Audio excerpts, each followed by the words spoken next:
नमस्कार। मैं आपको मैथमेटिक्स की जो 10th क्लास हैं उसके सभी, जैसे हमारे पास मैथमेटिक्स के अंदर 10th क्लास की अभी सिलेबस चेंज हो गया है, लेकिन 10th क्लास का सिलेबस जो है अब वो चेंज नहीं हुआ। उसके अंदर वही पुराने टॉपिक हैं जो 10th क्लास में पहले थे।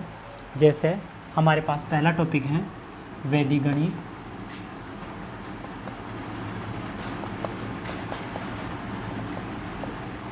फिर इसके बाद में दूसरा टॉपिक है वास्तविक संख्याएं, तीसरा टॉपिक है बहुपद, चौथा जो टॉपिक है दो चर वाले रैखिक समीकरण, पांचवा जो टॉपिक है समांतर श्रेणी, छठा जो टॉपिक है त्रिकोण मितीय, सातवां जो टॉपिक है त्रिकोण मितीय अनुपात, आठवां जो टॉपिक है ऊंचाई एवं दूरी, नवा जो टॉपिक है निर्देशांक ज्यामिति, दसवां जो टॉपिक है बिंदुपथ, 11वां समरूपता,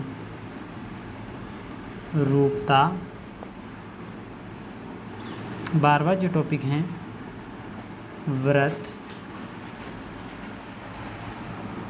13वां टॉपिक वृत्त एवं स्पर्श रेखाएं, टॉपिक नंबर 14 रचना, 15 जो टॉपिक हैं पृष्ठीय क्षेत्रफल एवं आयतन, 16वां जो टॉपिक हैं वो हैं घन, घनाभ एवं आयतन, 17वां जो टॉपिक हैं केंद्रीय प्रवृत्ति,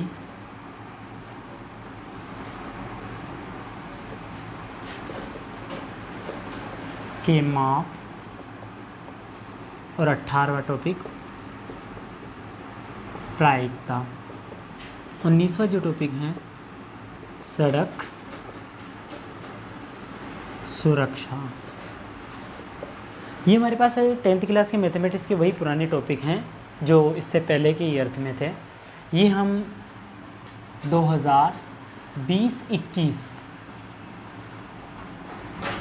इसके लिए पढ़ रहे हैं ताकि छुट्टियों के अंदर बच्चे जो भी हैं वो घर पे बैठ के अपनी स्टडी कंप्लीट कर सकें। कोरोना की वजह से बच्चे जो हैं स्कूल नहीं जा सकते अभी, और अभी गवर्नमेंट का भी जो है गवर्नमेंट ने भी ये पाबंदी लगा रखी है कि विद्यालय कोई से भी अभी विद्यालय नहीं खुलेंगे। तो जब तक घर पे बैठ के आप स्टडी कर सकते हैं। ये जो टॉपिक है हमारे पास, मैं आज आपको टॉपिक स्टार्ट करूँगा। इनमें से सबसे पहले अपन टॉपिक नंबर 2 से स्टार्ट करते हैं, क्योंकि ये 2 जगह काम में आएंगे अपने पास। ऐसे जैसे हमारे पास 10th के जो बच्चे हैं अभी उनके मैथमेटिक्स के एग्ज़ाम नहीं हुए हैं, तो मैथमेटिक्स का एग्ज़ाम नहीं हुआ है तो वो भी आसान टॉपिक हैं और 2 या 3 नंबर का टॉपिक है। तो हमारे पास 2 या 3 नंबर यहाँ से वो कंप्लीट कर सकते हैं अगर वो पढ़ेंगे घर पे बैठ के। तो सबसे पहले अपन वास्तविक संख्या रियल नंबर करेंगे, और ये रियल नंबर जो है बहुत आसान क्वेश्चन बनता है। 2 नंबर का √3 एक अपरिमेय संख्या है, 2 एक अपरिमेय संख्या, इस प्रकार से क्वेश्चन बनता है। तो वो हम यहाँ से कंप्लीट करेंगे। इसका आप स्क्रीनशॉट ले सकते हो, वैसे भी सबकी बुक में ये टॉपिक आप सभी को मिल जाएंगे। टोटल जो टॉपिक हमारे पास 19 लेसन है, और 19 लेसन जो है हमारे पास RBSC की जो पुरानी बुक चलती थी उसके अंदर जो जितने भी टॉपिक दे रखे हैं वो सभी मैंने बोर्ड पे अंकित कर दिए हैं और यहीं से अपन पढ़ेंगे। सबसे पहले अपन बात करते हैं वास्तविक संख्या रियल नंबर की। हमारा टॉपिक है वास्तविक संख्या रियल नंबर।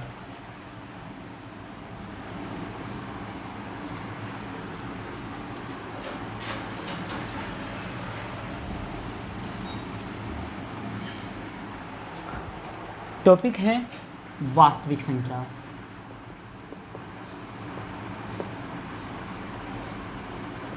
देखो, वास्तविक संख्या से हमारे पास वैसे तो क्वेश्चन फिक्स है, जैसे √2 एक अपरिमेय संख्या है, 3 अपरिमेय संख्या, इस प्रकार से क्वेश्चन आते हैं। लेकिन सबसे पहले अपन इसकी वास्तविक संख्या जो टॉपिक है हमारे पास रियल नंबर, उसके क्वेश्चन नंबर 1 से ही अपन प्रारंभ करते हैं, जैसे प्रश्नावली 2.1 में दे रखा है। तो इसके लिए पहले मैं आपको कुछ चीज़ें बता रहा हूँ, वो आपको याद रखनी है। पहला टॉपिक है हमारे पास, ध्यान से देखना। कोई सी भी हम जो संख्या है उनको किस प्रकार से शो कर सकते हैं। पहली धनात्मक संख्या, धनात्मक संख्या, कोई सी भी धनात्मक संख्या हो उसको अपन 3q + 1 और 3q + 2 के रूप में व्यक्त कर सकते हैं। अब ये कैसे कर सकते हैं? देखो, धनात्मक संख्याएं कौन कौन सी होती है? 1 2 3 4 5 6 7 8, ये सभी धनात्मक संख्याएं हैं। और इन तीनों नंबरों से अपन इनमें से कोई सी भी संख्या प्राप्त कर सकते हैं। जैसे मेरे को 1 बनाना है, 1 बनाने के लिए मैं यहाँ पर q का मान 0 रख दूँ। q का मान क्या रख रहा हूँ मैं? 0। मतलब मैंने 0 किसका मान रख दिया? q का मान रख दिया। तो रखने पे यहाँ पे 3 × 0 और ये 3 इंटू यहाँ पे भी 0 प्लस यहाँ पर 1 और यहाँ पर 3 × 0 और यहाँ पर 2। देखो, ये तो 0 हो गया, ये भी 0 हो गया। यहाँ पर क्या बचा? 0 + 1। यहाँ पे क्या बचा? 0 + 2। तो ये तो क्या हो गया भाई? 1 और ये क्या हो गया हमारे पास? 2। तो देखो, इन्हीं में से कोई संख्या प्राप्त हुई। यहाँ पर 1 रख दीजिए। जैसे आप यहाँ पे 1 रखोगे 3 प्राप्त होगा, यहाँ पे 1 रखोगे 4 प्राप्त होगा, यहाँ पे 1 रखोगे 5 प्राप्त होगा। ठीक है, तो इन्हीं में से कोई ना कोई संख्या हमें प्राप्त होगी। मतलब हम कोई सी भी संख्या हो धनात्मक संख्या, उसको 3q + 1 3q + 2 के रूप में व्यक्त कर सकते हैं। ये तो हुई हमारे पास धनात्मक संख्या की। अब इसी के बाद में फिर दूसरा टॉपिक है, अब आगे धनात्मक संख्याएं। अब धनात्मक संख्याएं भी हम 2 प्रकार से लिख सकते हैं, एक तो सम संख्या है और एक विषम संख्या। सम संख्याएं कौन सी होती है? सम संख्या कोई सी भी सम धनात्मक संख्या की बात करते हैं। सम धनात्मक संख्या, सम धनात्मक संख्या जो है वो होती है हमारे पास 2q प्लस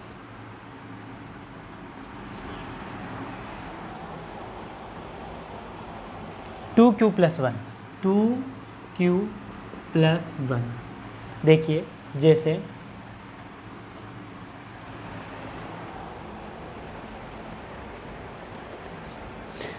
2q के रूप में होता है। और ये जो है ये हमारे पास विषम धनात्मक है। किसी भी सम धनात्मक संख्या को हम 2q के रूप में लिख सकते हैं और किसी भी विषम धनात्मक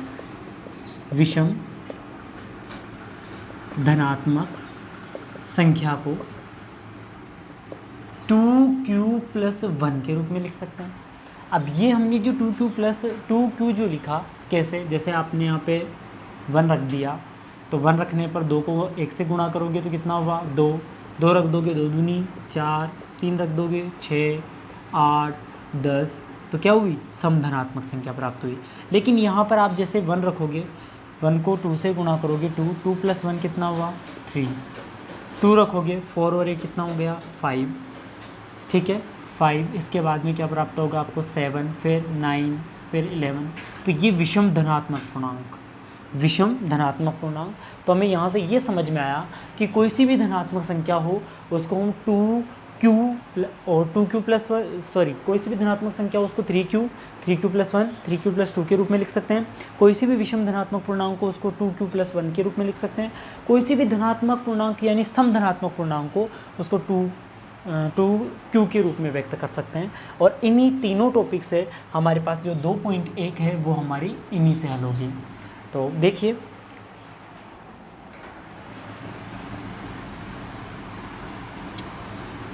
क्वेश्चन है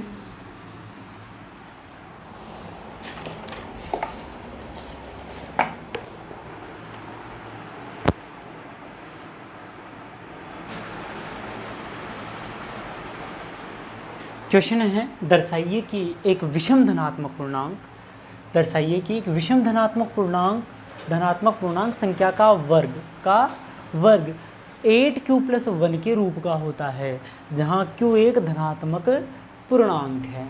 तो हम देखिए, हमें यहाँ पर दे रखा है कि कोई सा भी विषम धनात्मक पूर्णांक, और हमने अभी देखा कि कोई सा भी विषम धनात्मक पूर्णांक क्या होता है, अभी सोल्व कर रहे हैं। हमें पता है, हम जानते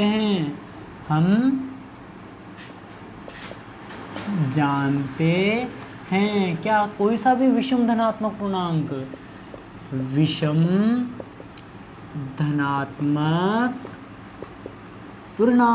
क्या होता है, अभी लिखा हमने 2q + 1 के रूप का होता है, यही होता है ना। और इसका भी क्या कर दें, हम वर्ग कर दें, क्या कर दें, वर्ग कर दें, इसी का वर्ग करते हैं भाई।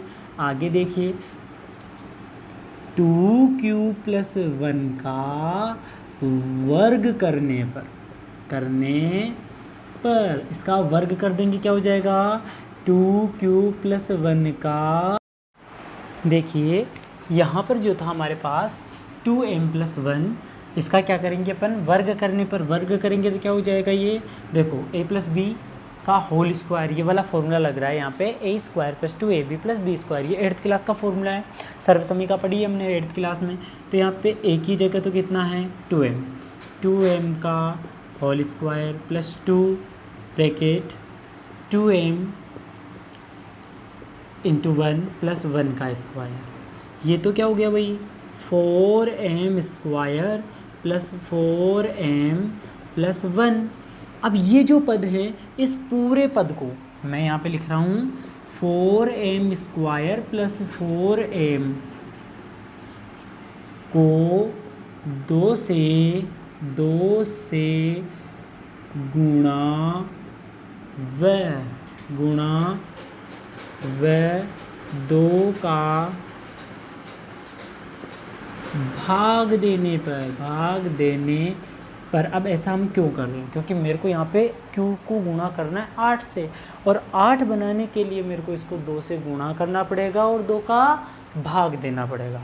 तो यहाँ पर क्या हो जाएगा भाई, जैसे ही इस पद के अंदर अपन 2 का भाग देंगे, 2 से गुणा करेंगे तो क्या हो जाएगा, 8m², और यहाँ पे 8m, और 2 का क्या कर दिया हमने, इसमें भाग दे दिया, 2 से तो गुणा कर दिया और 2 का ही क्या कर दिया, भाग दे दिया। अब ये जो पद है, यहाँ से 8 को मैं बाहर निकाल रहा हूँ, 8 बाहर आ गया, और क्या बचा, m² + m बटा में नीचे 2 + 1। अब ये जो पद है, इसको क्या कहेंगे हम, m² + m बटा में नीचे 2 को हम कह देंगे q, क्योंकि इसकी जगह कौन सी संख्या है हमारे पास, q, और q एक धनात्मक पूर्णांक है। धनात्मक पूर्णांक का मतलब कुछ भी हो सकता है, 1 2 3 4 5 कुछ भी हो सकता है। तो यहाँ पर m की जगह हम 1 2 3 4 जो भी धनात्मक संख्या आएंगी वो यहाँ पर हमारे पास प्राप्त हो जाएगी। तो ये जो संख्या, ये एक धनात्मक संख्या है, इसको हम क्या कर देंगे, q। तो ये q हो गया, और क्या बच गया हमारे पास, 8q + 1, और यही हमें सिद्ध करना था, हैंड्स प्रूफ। एक और क्वेश्चन है ऐसा ही, इसके बाद में क्वेश्चन नंबर 2, यूक्लिड विभाजन प्रमेयिका द्वारा दर्शाइए कि किसी भी धनात्मक संख्या का घन, अब की पहले तो हमने क्या किया, यहाँ पे पावर 2 मतलब स्क्वायर, वर्ग किया। अब की बार इससे आगे वाले क्वेश्चन में क्या करना है, घन, और घन का मतलब क्या होती है, पावर 3, और पावर 3 वाले फॉर्मूले से खोलना है। वो फॉर्मूला मैं आपको बता देता हूँ, करने की कोशिश करना, नहीं तो नेक्स्ट वीडियो में मैं इस क्वेश्चन को डाल ही दूँगा। तो आगे वाला क्वेश्चन करने की कोशिश करना, अब की बार इस क्वेश्चन का आपको घन करना है, ठीक है। बाकी की बात अपन बाद में करते हैं।